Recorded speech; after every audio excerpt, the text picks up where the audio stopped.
हर थोड़े महीने के बाद इलेक्शन होना, ये भारत के गरीबों का फायदा है। इसमें नरेंद्र मोदी का पूरा गेम प्लान यही है कि नेशनल पार्टीज रहें और दूसरे तमाम रीजनल पार्टीज, छोटे पार्टीज हमेशा के लिए खत्म हो जाए। आप देखिए कि अगर नेशनल इलेक्शन होगा तो मुद्दा नेशनल होगा, रीजनल इलेक्शन होगा असेंबली का, विधानसभा का, तो रीजनल मुद्दा होगा। नरेंद्र मोदी ये चाहते हैं कि रीजनल मुद्दा कभी बने ही नहीं। इसको अगर डिस्क्राइब करना है, this is a solution in search of a problem. तो फिर अगर आप ये बोलेंगे भाई सिविल सर्विस काम नहीं कर रहा है, पुलिस काम नहीं कर रही है, निकाल दो। जुडिशरी में बहुत से केसेस पेंडिंग है, जुडिशरी को बंद कर दो।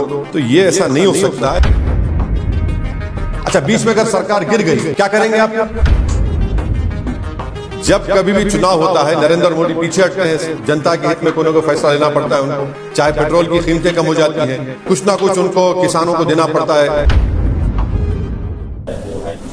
देखिए, मैंने जब 2 जून 2027-2018 को लॉ कमीशन को भी हम ये लिख कर दिए थे, और ये जो कोविड कमेटी बनाई गई थी उसके सामने भी मैं खुद गया था, जिसमें हमने इस वन नेशन वन इलेक्शन की मुखालिफत की।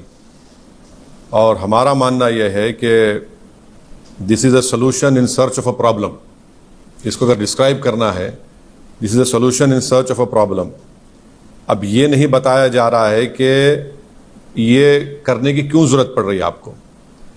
सरकार ये बोलती है कि आपके पॉलिसी पैरालिसिस होता है, कॉस्ट ऑफ एक्सचेकर को खर्चा होता है। पहले तो यह है कि मॉडल कोड ऑफ कंडक्ट किसी पॉलिसी मेकिंग को जो डेवलपमेंटल है और रूटीन इन नेचर है उसको रोकता नहीं है, नंबर 1। दूसरी बात यह है कि इलेक्टोरल डेमोक्रेसी एक पिलर है हमारे भारत के पूरे कॉन्स्टिट्यूशन का। अब ये वीक कंसिडरेशंस पर अगर सरकार, मोदी सरकार ये कह रही है कि हमको पूरे इलेक्शन एक साथ करा देंगे हम, एडमिनिस्ट्रेटिव कन्वीनियंस, इकोनॉमिक वायबिलिटी, तो अगर कॉन्स्टिट्यूशनल रिक्वायरमेंट्स अगर फाइनेंशियल एडमिनिस्ट्रेटिव कंसिडरेशंस पे होगा तो ये तो अलग कॉन्सिक्वेंसेस होंगे, इसके एब्सर्ड कॉन्सिक्वेंसेस होंगे। तो फिर अगर आप ये बोलेंगे भाई सिविल सर्विस काम नहीं कर रहा है, पुलिस काम नहीं कर रही है, निकाल दो। जुडिशरी में बहुत से केसेस पेंडिंग है, जुडिशरी को बंद कर दो। तो ये ऐसा नहीं हो सकता है। इसीलिए ये जो वन नेशन वन इलेक्शन की बात नरेंद्र मोदी 2019 से कर रहे हैं, 2019 में जब उनको दोबारा कामयाबी मिली तो उस वक्त ऑल पार्टी मीटिंग हुई थी पार्लियामेंट की, लोकसभा की लाइब्रेरी में। उसमें तमाम पार्लियामेंट में जितने एमपीज थे, लोकसभा राज्यसभा, उनके पार्टी के लीडर्स को बुलाया गया। उस मीटिंग में मुझे अच्छी तरह याद है कि मेरी पार्टी और लेट हमारे जो सीपीएम के लीडर सीताराम येचुरी, हमने इसकी मुखालिफत की थी।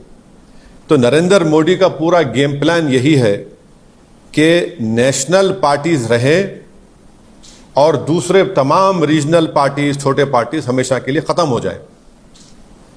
आप देखिए कि अगर नेशनल इलेक्शन होगा तो मुद्दा नेशनल होगा, रीजनल इलेक्शन होगा असेंबली का, विधानसभा का, तो रीजनल मुद्दा होगा। नरेंद्र मोदी ये चाहते हैं कि रीजनल मुद्दा कभी बने ही नहीं।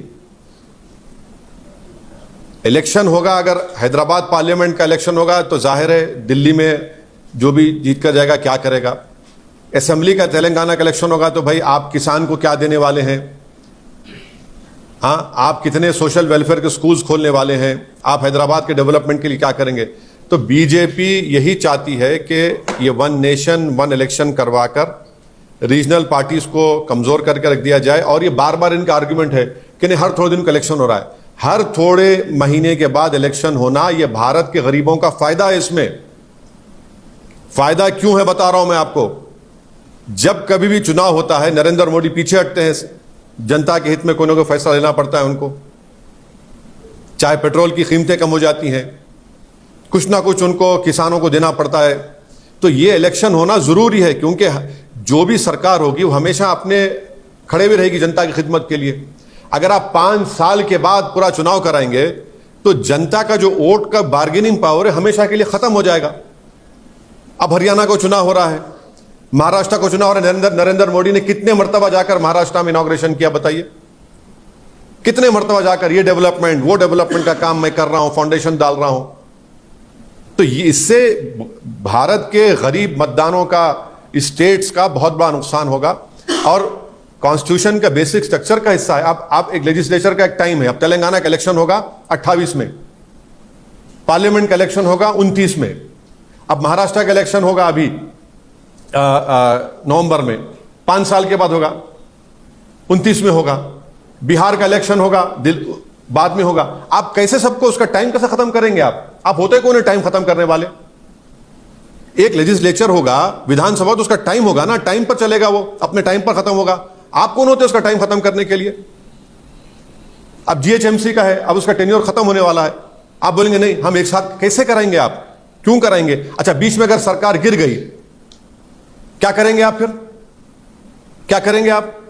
तो ये भारत के जमहूरियत के लिए, भारत की फेडरलिज्म के लिए, भारत के संविधान के बेसिक स्ट्रक्चर के लिए ये ठीक नहीं है और गरीब जनता के लिए ठीक नहीं है, किसानों के लिए ठीक नहीं है, युवाओं के लिए ठीक नहीं है।